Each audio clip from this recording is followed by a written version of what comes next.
Avery, whose show is this?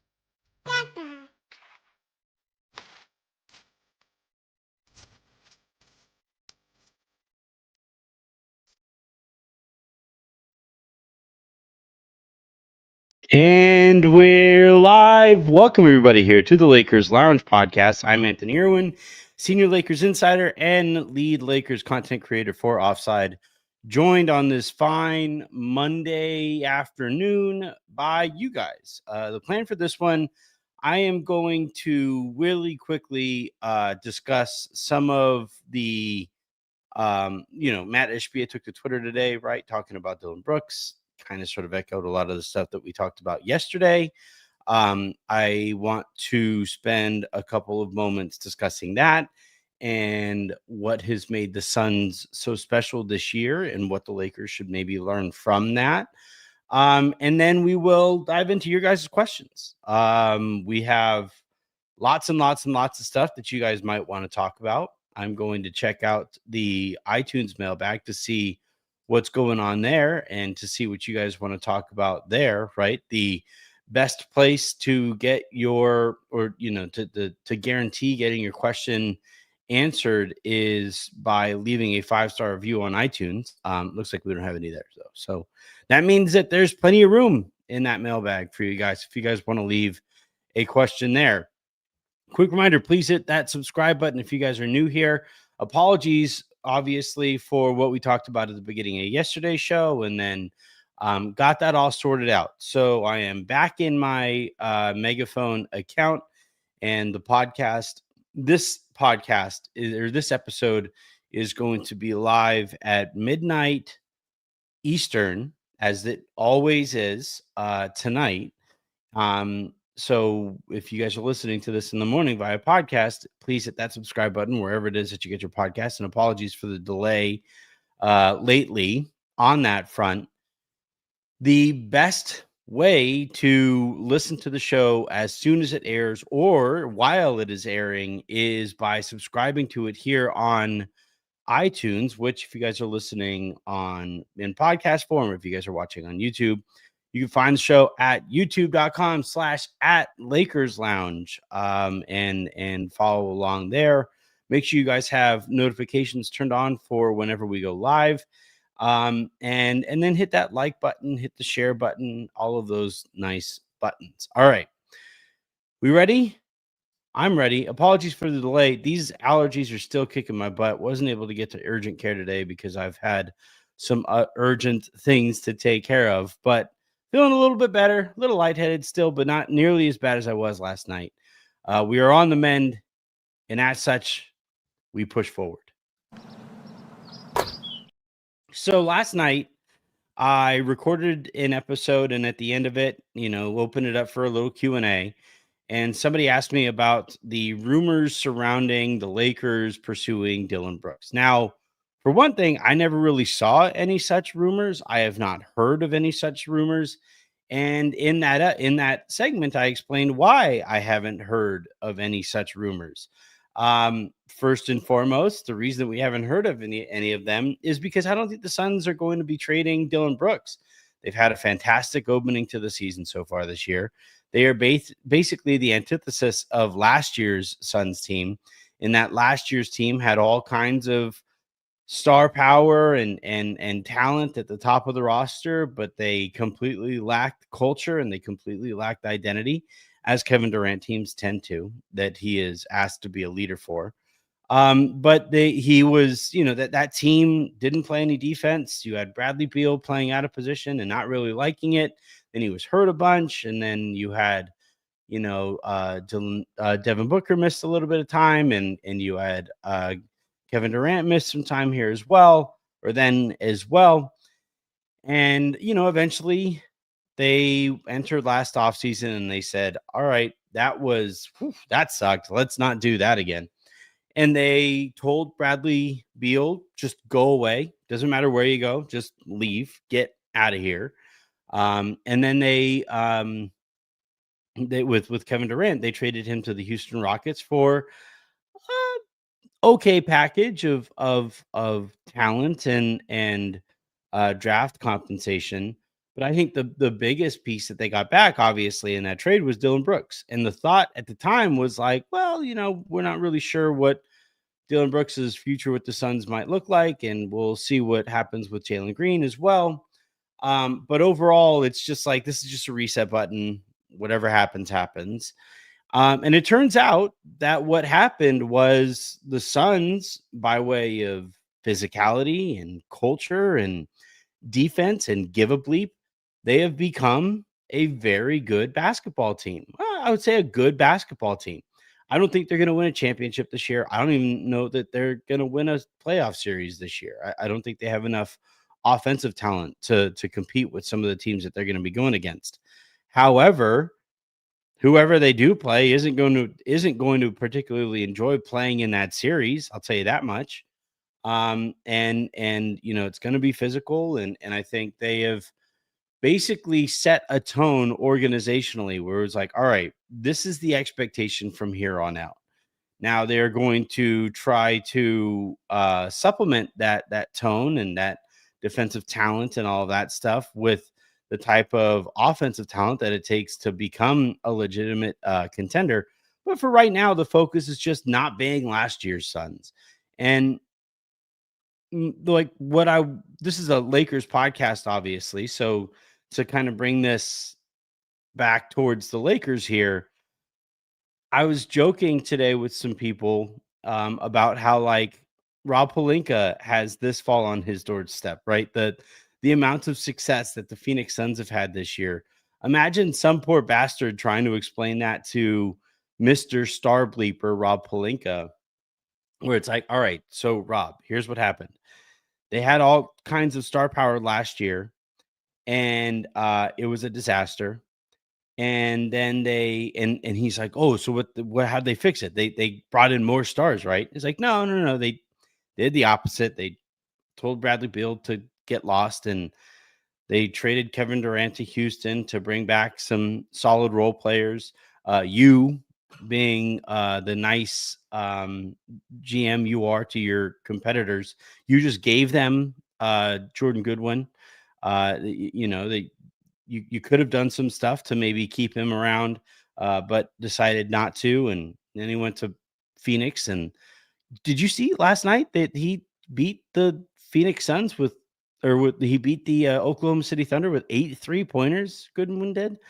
But anyway, yeah, like by way of defense, by way of culture, by way of give a bleep, they have completely turned their entire organization around, and they have kind of rebounded from, just an absolute disaster class season. And, it turns out that role players are kind of important, and defensive minded role players are also very important. And ideally you get a couple of role players there who are good on defense and then also pretty good on offense, and you let them play with the superstar, like Devin Booker, and you see what happens. And yeah, they look pretty good. And I would just love to see some poor bastard try to explain that to Rob Pelinka. I can't imagine he would ever understand in a million years what makes the Phoenix Suns as successful as they are. Because, even as it stands right now, the Lakers are reluctant to, include first round draft compensation, because maybe, just maybe, there's a chance they might have a chance at another superstar next year. A couple years ago, or a few years ago, right? They were coming off of a championship, and Rob Pelinka was like, "Well, did you see Dennis Schroeder won an award? You should go get that guy." And then we'll also tell him, "Yeah, totally, you should start over the guy who just closed out a final series for us last year in Alex Caruso." Caruso eventually would want to re-sign with the Lakers and be willing to play at a discount for the Lakers. And Rob Pelinka told him, "Get lost."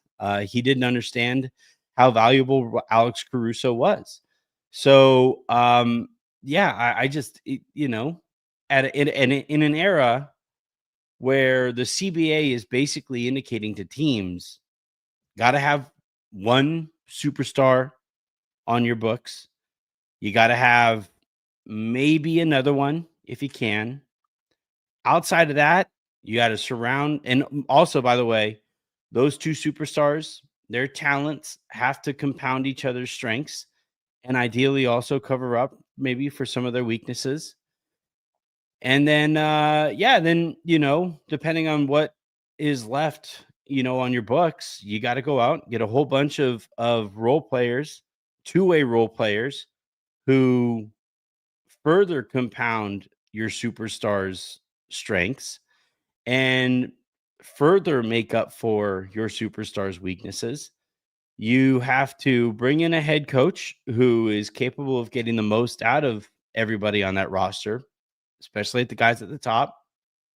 And you develop an entire culture, organization wide, of accountability, of give a bleep, of competition at every level, and you see what happens. And the Suns, they have figured out some of those steps. I still think they have a ways to go, but it's right there, right? Like we've yet another example of two-way, especially wings, two-way wings helping set your floor.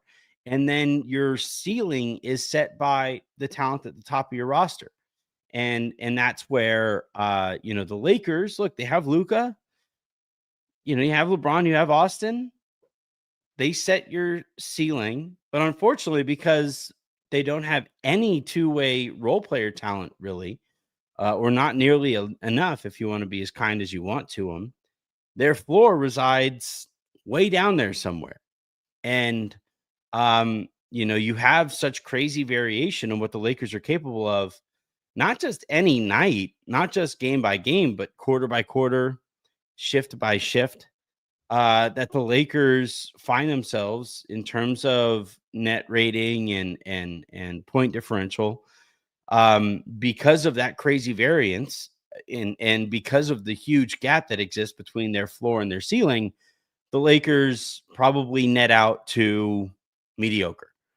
And until Rob Pelinka starts to understand and legitimately value two-way role players and shows more of a willingness to invest in acquiring those two-way role players and paying what is necessary to keep those two-way role players in the organization, the Lakers are going to continue to maybe have a pretty high ceiling because they're always going to attract superstar level talent, but they're also always going to have a floor that is much lower than it should be because the front office doesn't necessarily know what it's doing when it comes to supplementing that star level talent with the type of role players that build out your culture. All right. With that little rant out of the way, let's go ahead and dive on into your guys' questions. I didn't ask for any questions on Twitter. And like I said a second ago, I didn't see any questions on iTunes. So that means this is your guys' show here in the chat. So I'm just going to scroll up to the top. And apologies that again, I see people who are like, why is this show taking so long to get going? In reality, the reason that it was taking so long to get going is because I was huffing Afrin. I have snorted enough Afrin. Like I am the Scarface of Afrin over the last few days. So here we are. All right. First question here comes from RoboCop829. What are your thoughts on JJ's practice comments about, quote, not knowing what to do anymore with the players and them forgetting the plays on the court? Also, he called out Ayton for a lack of effort. I talked about this a little bit yesterday on the show and then sent out a couple tweets about it as well. I'm sorry, JJ. This is the job you signed up for. Like, this is the story of a girl. No, this is always my biggest gripe with JJ Redick. And this is what tends to happen when you don't necessarily know what you're fully signing up for and you don't have the necessary experience in a high pressure job. This also is something that happens a lot of times, like for some reason, good looking people don't really handle this very well. But with good looking people, for some reason, it's never their fault. It's just this, that's kind of how it goes. And And with JJ Redick so far, I've talked about it in the past. He is very good at acknowledging where he has screwed up or whatever way down the line. But in the moment, he freaks out and I think sometimes makes rash decisions, most notably not making a sub for an entire half of a playoff game, right? That's the kind of thing that you do when you freak out and you don't really know how to handle pressure. But also, whenever he's been presented, like whenever he's been poked and prodded by local media or any kind of media, he defaults back to snide comments, douchey comments. And again, most notably here, when he was asked by a reporter about not making any subs in the second half of that game, what did he do? Oh, you're only asking me that because I don't have the experience, right? It's like, yes, motherfucker. Of course, that's why we're asking that question. Like, we're asking that question because you didn't make a sub in the second half of a playoff game. Nobody has ever done that before. And the only person who would think to do that kind of a thing is somebody who doesn't have the experience to tell him, nope, that's a really bad idea. And I think here again, this is the kind of thing that you say when you don't understand the ramifications of what you're saying. If JJ Redick keeps on pushing any and all accountability to the players, look, guys, I'm drawing up great plays. When we drafted Dalton Connect, I combusted spontaneously into a fit of creativity and just started drawing plays up on the whiteboard, according to Rob Pelinka. Actually, that never happened. I can tell you that definitively. But still, I can draw up the plays. Those idiots forget it 30 seconds later. What am I supposed to do? And it's like, you don't get to wash your hands of whatever impact you have on the culture at hand.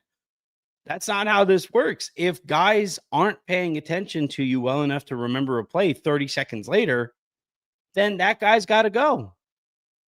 The fact that Dalton Connect played again last night, how many chances is Dalton Connect going to get? Meanwhile, Chris Magnon can't get a chance to save his life. You know why? Dalton can shoot. Chris Magnon can't.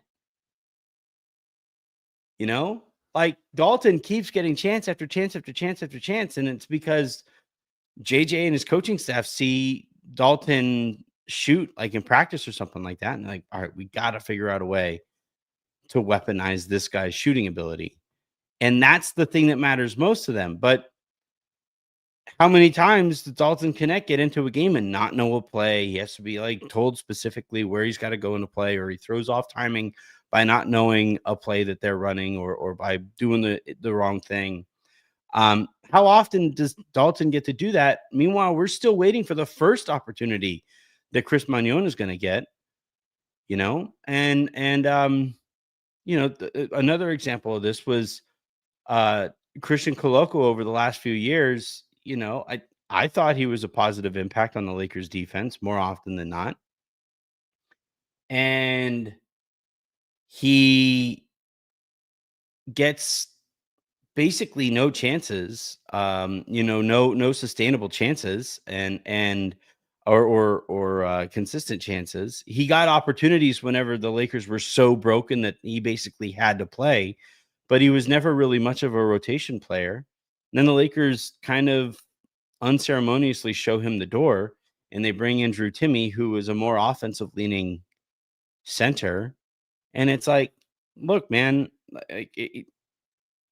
if you continue to over-index on offense, you don't get to complain that the Lakers don't remember their defensive concepts. That's not what they're good at. You keep on giving players, or you keep on showing players that they can ignore your huddles, or the play that you draw up in those huddles, or at the end of those huddles, and they get out there and they screw it up, and there's no ramifications for them doing so. They just get another opportunity down the road. Meanwhile, other guys who might pay more attention to it but have a different skill set, they don't even get an opportunity in the first place. That's how you know, arrive at the types of quotes that JJ Redick gives in these practices or after these games, and how it's always somehow the guy's fault. It's never JJ Redick and his coaching staff's fault. Not at least in the moment. Sometimes, when you're 24, 48 hours removed, JJ will say, I got to be better here, we got to be better there, this and that. But you know, when you ask me what my thoughts on this are, it's like, if JJ Redick is going to continue to wash his hands of any accountability, then players are going to start to wash their hands of any type of message he has for them too, because there's a level of buy-in that players demand of their coach as well, right? We always think of buy-in as players buying into the coach's message, but it's a two-way street. And if a coach never holds himself accountable, that's the coach never really buying into the players that he coaches, right? Because if the coach was really fully bought into the players that he was coaching, or that he is coaching, he would take the time to actually look in the mirror and figure out which stones are left unturned, and maybe turn them over and find other ways to get more out of his team, not continue to turn over the same stones or continue to go to the same things and the same concepts and the same players, and then whine when doing the same thing over and over and over again doesn't have different results. And that's where JJ Redick just flat out needs to be better. And I think that's also where his coaching staff needs to remind him he needs to be better. I haven't seen enough of his coaching staff legitimately questioning things that he's done. Like the fact that he said after that playoff game that everybody was in lockstep over playing only 5 guys in the second half of that playoff game. That tells me that your coaching staff isn't bought in enough to stand up and be like, JJ, that's effing crazy. We shouldn't do that. There's a reason nobody has ever done that before. And that's where, it's a process, and look, like, it's going to be interesting after this year when Mark Walters is fully in charge and stuff like that. Or, now that he is fully in, owns the team and all of that. It's going to be interesting to see to what extent JJ Redick is open to replacing members of his coaching staff.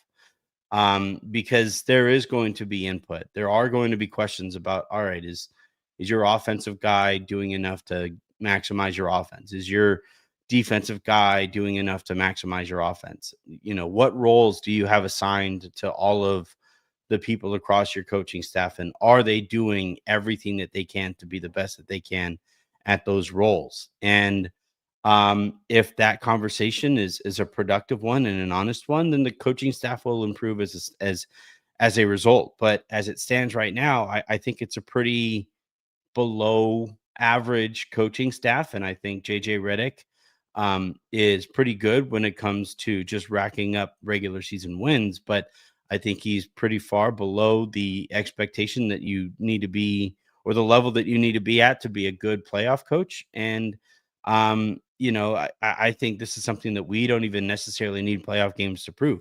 He just needs to be better about accountability. And without that, I don't think he'll ever be the kind of playoff coach that the Lakers are going to expect him to be. The next question that we have here comes from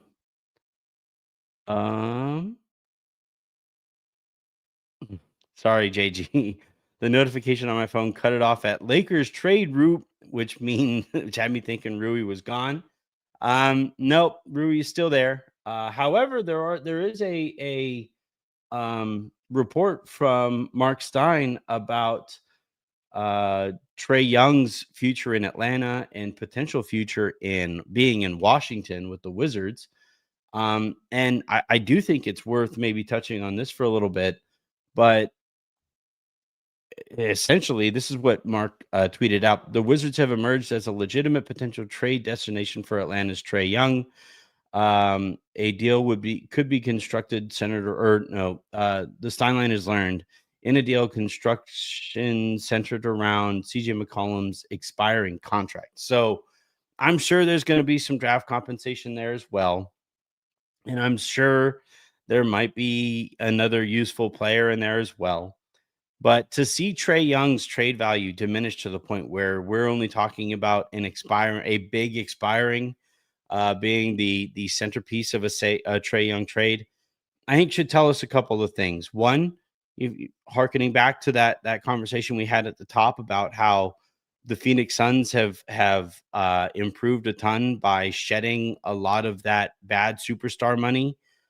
That to me is going to be the crippling marker of this new CBA, meaning that you can have an expensive team if a lot of those contracts are in that like mid-tier range and you just happen to have a lot of them and it just makes you a very deep team as a result of it. You can kind of get by with that type of roster construction. But what you cannot have in this new CBA is max, let alone super max, let alone super duper max type players who are not at that level or anywhere near that level. I keep on looking back at that stat that the Atlanta Hawks have been better without Trey Young than they have been over the last couple of years with Trey Young, and that doesn't scream max level player to the extent that Trey Young is currently paid. And I think teams have kind of wised up to that. And Zach LaVine is an example of this. Before he became like, there's a reason Russell Westbrook went from super duper max level player to essentially a league minimum type player. And it's because that's the whiplash effect of not being worth that amount of money. And uh you know Anthony Davis is feeling some of this pressure right now too.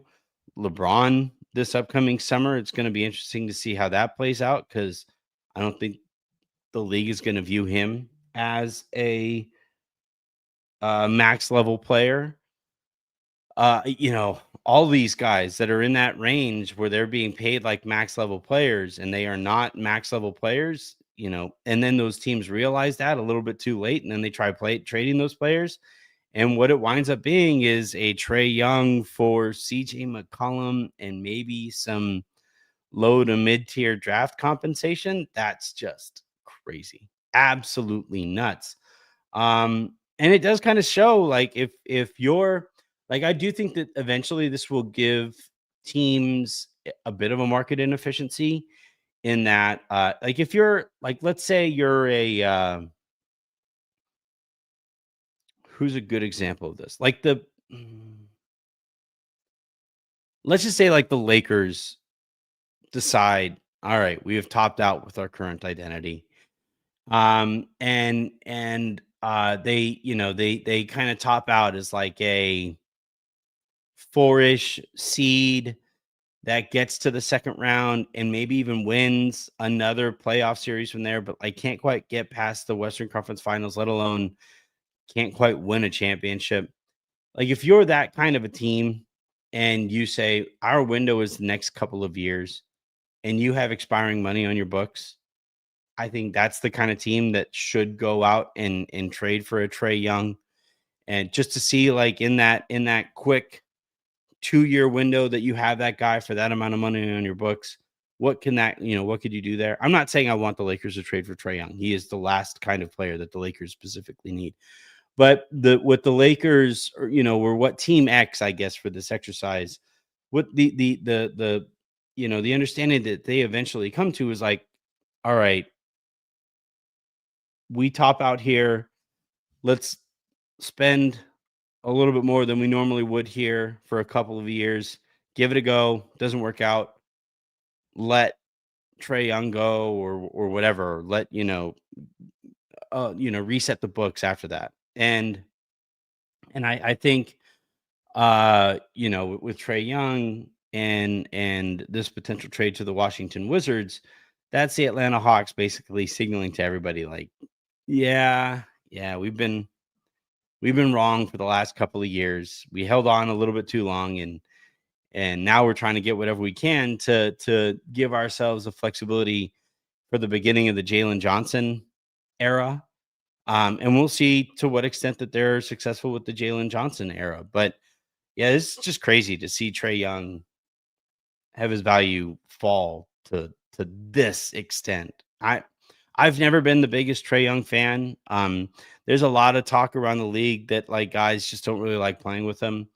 But even still, to arrive to go from like taunting Madison Square Garden and ending like bing bong playoff games the way that Trey Young was to only a couple of years later be traded for CJ McCollum's um, expiring contract.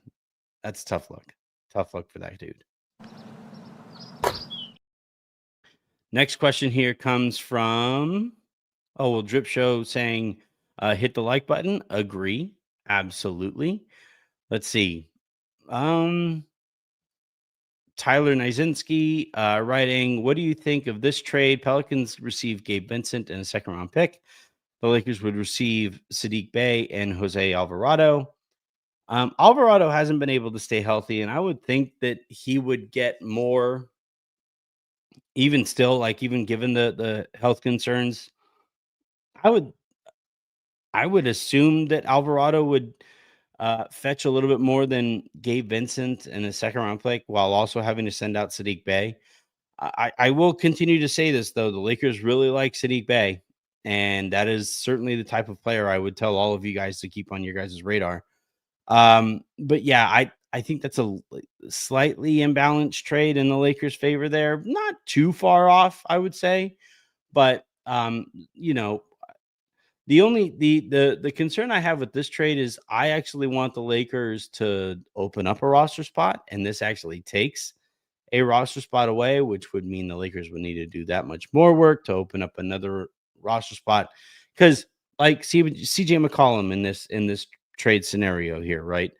I don't think that the Hawks would buy him out and I don't think he would push for a buyout because I think he would like going to a team in the Atlanta Hawks that is trying to win. But like I do think that there are going to be some players that are at or near CJ McCollum's level who get traded as expiring contracts and they, basically say to the team that they're on, "Hey, I really want to try to win at the end of my career. Can you give me that option?" Um and I think that, for the Lakers, they're always like we saw this a couple of years ago with Spencer Dinwiddie. Like anytime a player is bought out and the Lakers are seen as contenders or near contenders, players like to go to the Lakers specifically because that gives them the kind of platform, or the type of presence around the league. If they help the Lakers win a playoff game here and there, that gives them that much better a chance at not being seen as a veteran minimum player on the other side of being a buyout guy. So yeah, I like the idea. I like where you're going here. I wish Alvarado stayed healthy more frequently. I do love the way that he competes defensively. I think that's something that the Lakers really need there. He's a little small for my liking as well, but Sadiq Bey is good. I think he's the kind of guy that the Lakers are going to be looking to trade for this season at the very least. We'll see if they actually do push chips into the middle of the table. Given everything that's going on with Giannis, I'm kind of skeptical of that. But if they do decide, all right, we're not going to trade a first, but let's see what we can get for a second. Sadiq Bey is the caliber of player I would say is fair for us to hope for.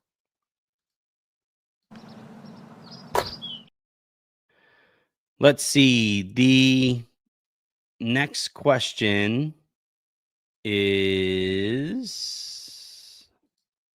Robert Rockley, 9653. What do you think about the Lakers going after Peyton Watson? Clutch client, restricted free agent, 6'8", 6'9", plays defense and hits threes. Denver will go into the second apron if they sign him.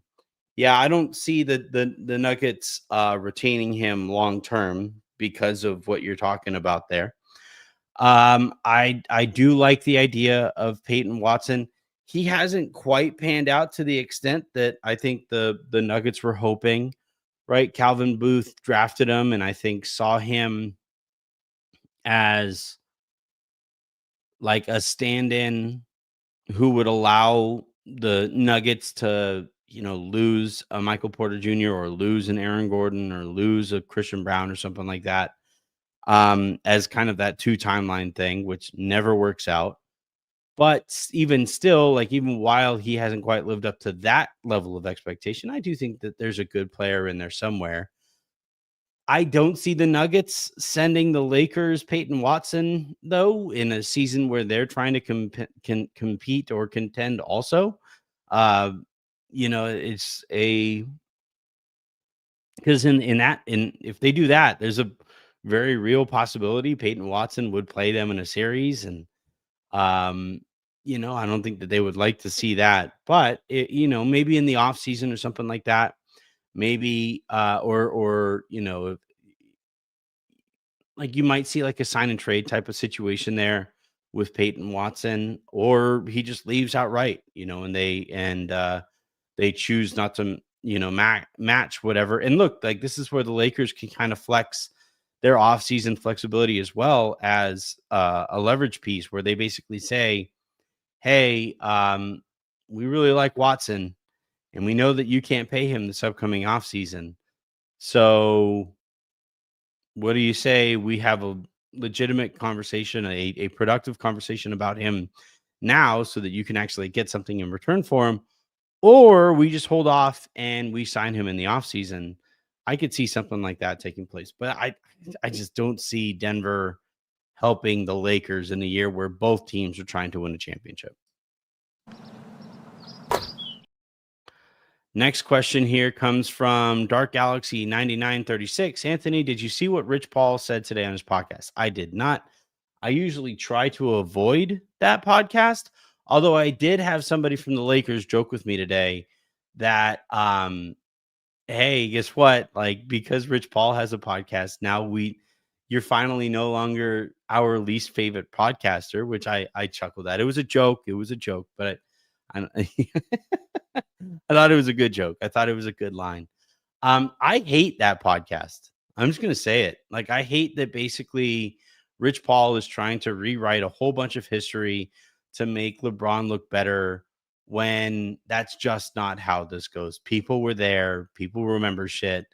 Like the other day I saw him say that like LeBron wanted to, he demanded that Nike make his shoes cheaper so that more people would have access to them. It's like, stop. He didn't.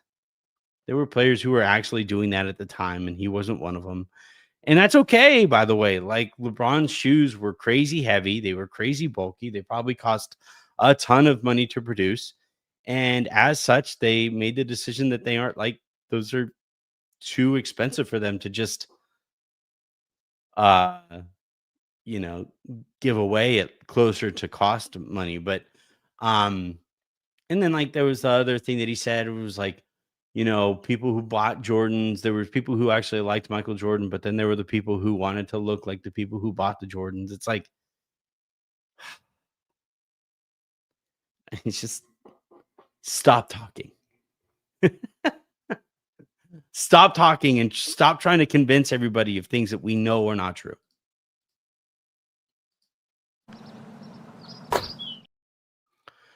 All right.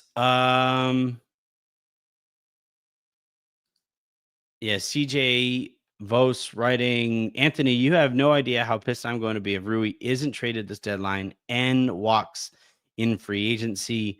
Would that not be malpractice on behalf of Rob?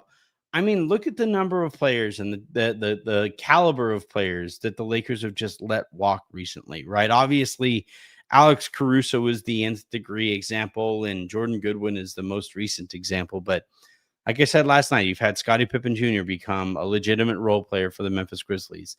He was in the Lakers organization. He was right there in front of Rob Pelinka, and the Lakers didn't get shit for him when he left. And this is a organization, right? A Lakers organization that has really struggled in terms of keeping their coffers filled. So if you're going to lose a player like that anyway, why not trade that player, sign that player to a kind of a deal where you can move that player and then trade that player and get at least like a second rounder for him when he leaves. Jay Huff falls into that category. We just saw it with Christian Koloko, right? Memphis is really happy with him there. Like, we could go on down the line of all of these players. Jordan Goodwin, like I said a second ago, like there's all these players that the Lakers have had in their building who helped them once upon a time, maybe not to the extent that they wanted them to help, but then they leave and the Lakers, lose that talent for nothing.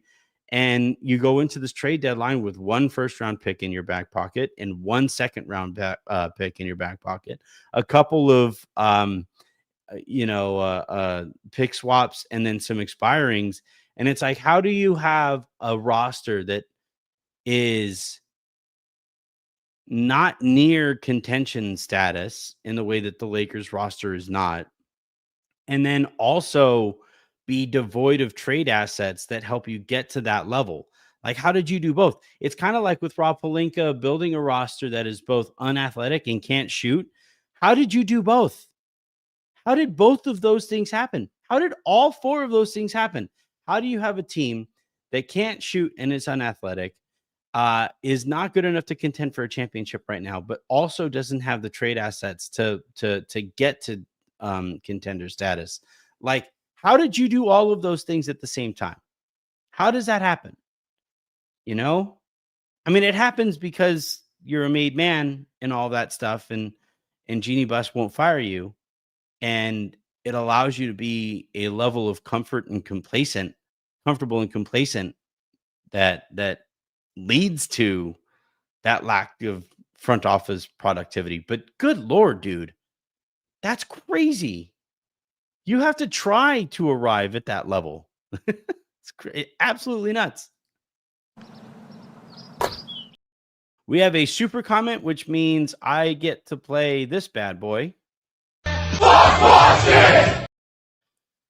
It comes from Dr. Funkology 8164 writing, your podcast is one of the most grounded. I appreciate that. Tell that dude to get I'm confused on that.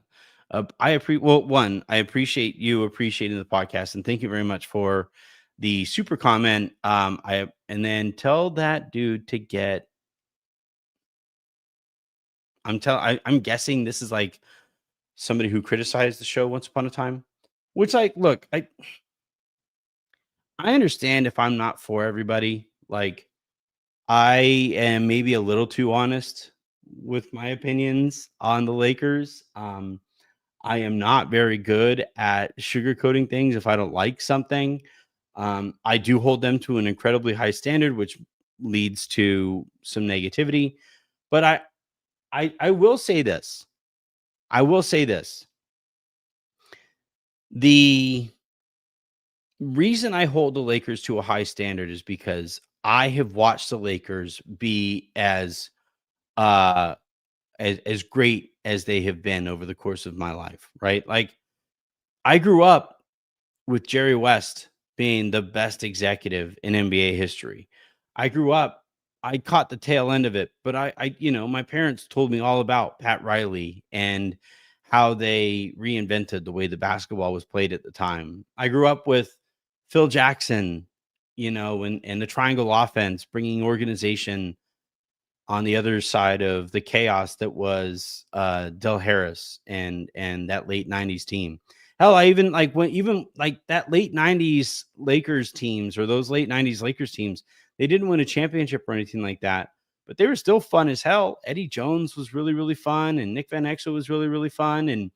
And for most teams, like, being really, really fun and getting as close as the Lakers got to a championship, that would be good enough for most franchises. But instead, what the Lakers and what Dr. Bus said was like, no, selling tickets, putting butts in seats, being fun, that's not enough. We are exceptional, period.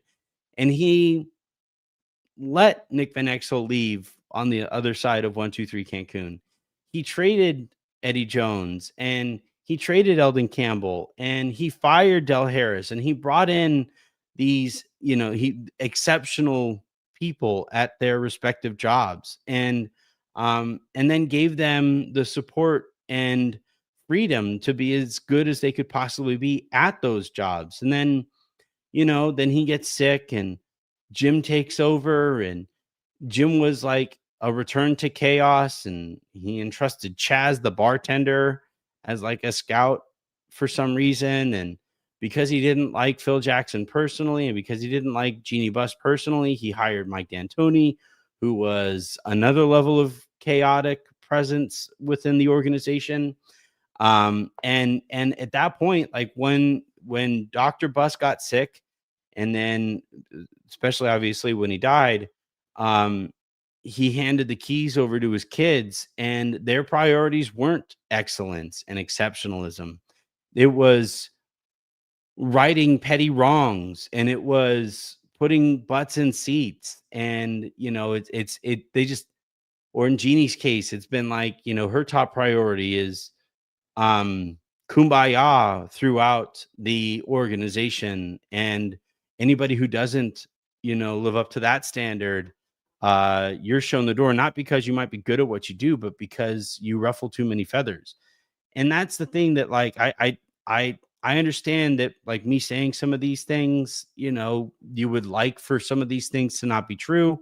And as such, when I say these things, you say, "Oh, go bleep yourself. You're not a true fan." Or we'll listen to a podcast that makes me feel better about the Lakers. That's fine. You can do that. It doesn't change the reality of the situation, though. And so, like, that's why people wind up coming back to the podcast, is they're like, yeah, I went and I listened to so and so podcast because it's a little bit more positive and makes me feel a little bit better about things here. But then things kept going wrong, and I realized, shit, yeah, I should maybe go listen to the guy who's been telling this stuff all along. And that's how this goes. And look, whenever I criticize the Lakers, I always hope that I'm wrong. I hope, when I say I don't believe in JJ Redick as a head coach, I hope I'm wrong. I hope he proves me wrong. When I say I don't believe in Rob Pelinka as an executive, I hope he proves me wrong. Um, Without like Nico Harrison losing his mind and just gift wrapping Luka Doncic for him. I hope the people that I doubt prove me wrong. They just haven't yet. And here we are. All right, let's finish on this one. Paul Flanagan writing, most realistic trade you could see happening. Most realistic trade. I would probably say, like, let me see what Sadiq Bey makes this year. Good news, everybody. Gabe Vincent has been upgraded to questionable for tomorrow's game, so that helps. That means, oh man, that means Jake LaRavia is not going to start. It's going to be like Marcus Smart and Rui, or Marcus Smart and Gabe and Luca and LeBron and Ayton. But yeah, here we are. Let's see. So, I want to pull up Sadiq Bey's contract. I really think he's the guy that we should probably be most focused on, or one of the guys that we should probably be more focused on, or as focused as we can be. So the Pelicans, man, they sit down at the bottom of the conference. Woof. Sadiq Bey makes $6.1 million this year. And you look at the Lakers books, it would probably cost Dalton. So he goes. And then let's say, like, you got to ask yourself, would you be willing to trade a Dude Thero for him? I probably would not personally. Do you want to expand the trade and maybe, bring in a different New Orleans Pelican. Maybe you expand it and bring in a third team, because like Sadiq Bey making $6.1 million. The Lakers, I don't believe, have enough room to trade Dalton for him. Like they don't have a room. Like I think they're less than $1 million under the hard cap that they're at. So they actually need to cut money if they can with whatever trade they make here. So like I like where your head was at before with it being like Gabe Vincent. Let's see. Let's see. I wonder if you can just trade Gabe or something for him. Trade to the Pelicans. Sadiq Bey to the Lakers. Failed because so you need to remove 1.4 million from the trade. So you would have to like trade for a cheap Pelican player to also come for that. But that's the kind of deal, like I'm still pretty skeptical of the Lakers trading a first round pick for anybody this year, given the Giannis noise. But look, like fingers crossed, we find out Giannis doesn't want to be a Laker, and the Lakers just ditch those efforts altogether and invest into the notion of Austin and Luka being at the top of your roster, and go out and get a bunch of two-way athletes who can also shoot ideally. And you get some, size who's a little bit steadier than DeAndre Ayton, and over the course of the next 2 years, right? So this trade deadline, next off season, and then the following trade deadline, you do whatever you can to recreate the Dallas Mavericks model from a couple of years ago. And I think Sadiq Bey, fits into that mold and that cultural identity. And yeah, we go from there. I'm sorry, I got a little I got a little distracted by this from the man JM. Bro said Gabe returning good news. Like I'm sorry. It was just like an off. I do think Gabe like helps. Like last night, Marcus Smart was having some trouble even like bringing the ball up the court. I think Gabe helps you in that regard. Gabe has shot the ball relatively well this year. Gabe's communication on defense helps a little bit. I just think he always is overused and poorly used, and that's a bad combination. But and I don't think that necessarily reflects poorly on Gabe as much as it reflects poorly on JJ Redick. But regardless, I can understand why some Lakers fans would be like, shoot, dang it. This brings us back to being shorter, weaker, slower, and also can't shoot. So here we are. All right, that is going to do it here for this episode of the Lakers Lounge podcast. Thank you, everybody, for tuning in. Thank you for the questions, for the super comments, the regular comments, all of the support. I really, really appreciate it. Again, we are back to normal on the podcast feed. So if you subscribe to podcasts, you can find it, Lakers Lounge, everywhere that you find your podcasts. And that will be up at midnight Eastern, which makes that 9 p.m. Pacific tonight, or around there somewhere. Excuse me. And then let's see, the Lakers play on the road tomorrow, which means Raj and I will be here in the lounge to break that down right after the game. And until then, also check out all of our work at Offside. We have some fun announcements coming on that front that you guys are going to want to pay attention to as well. So have a great rest of your days. Make somebody else's. And I will talk to you tomorrow. Have a good one, everybody. Bye, everyone.